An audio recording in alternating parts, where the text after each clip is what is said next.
to wash or dry? I'm a bit of a washer up on myself. I like getting my hands in the hot soapy water and making dirty things clean. And that's kind of a nice link in today's story, today's part of our Easter week journey. If you remember yesterday, we talked about how Jesus arrived in Jerusalem on the back of a donkey, how he was welcomed in with palm branches waved and coats in front of him and people celebrating, yes, the King has come. And today's story is full of emotion as well, but it's emotion of a different kind. The Bible, Mark chapter 11, tells us that when Jesus went into Jerusalem one day, he went to the temple. That was a series of courtyards and buildings which were the place of encounter with God. Everybody was welcome. You could be male or female, Jew or non-Jew, rich or poor. It didn't matter. It was the place you went if you wanted to get right with God. And when you got there were various different rituals and procedures that you needed to follow. But it was a place where God's very presence dwelt. Now the thing is that special place, like many special places, got a bit corrupted. I don't know if you've ever been to a place on holiday where you're hoping to see a historical monument or a beautiful place. And when you get there are so many kind of queues of people and stalls of people selling tacky souvenirs that you can't actually get to the place that you're really hoping to see. And that was kind of a bit like the case in the temple at that time. Because in order to fulfill the rituals and procedures that were needed at that time, you had to buy animals.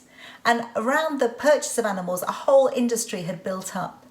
And someone had decided it was a good idea that you couldn't just buy animals with your own money, but that actually you'd have to use temple money, and there could be an exchange rate for this. And people were being exploited as they tried to come close to God. And Jesus went into the temple and he got angry. He went in and he started turning over the tables of the money changers. And he knocked over the chairs of those people who were selling doves. And he said to them, this is supposed to be a place of prayer, a place of encounter with God, and you've turned it into a den of thieves. And some people would have been really happy at that, but the Bible tells us there were a number of people who were also not very happy with this situation. He was challenging the status quo. But the Bible also goes on to tell us that the blind and the lame were brought to Jesus and he healed them.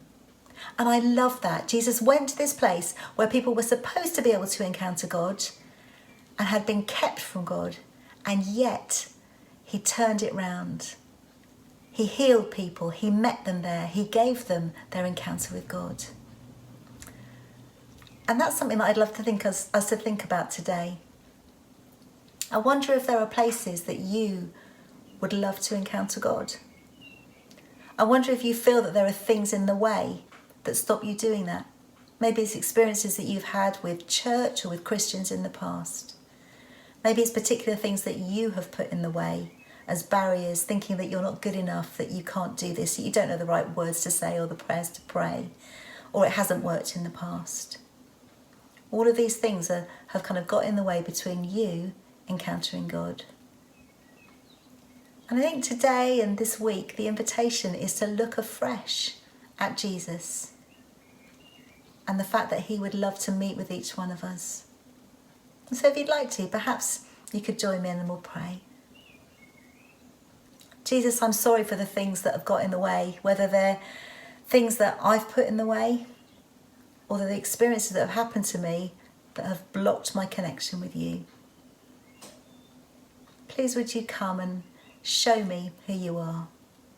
Reveal yourself to me. I long to encounter you. Amen. You might like to sit with that for a few minutes. You might like to open your hands. You might like to close your eyes as long as you're not driving.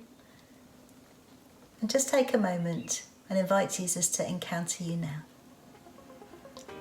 I look forward to seeing you tomorrow.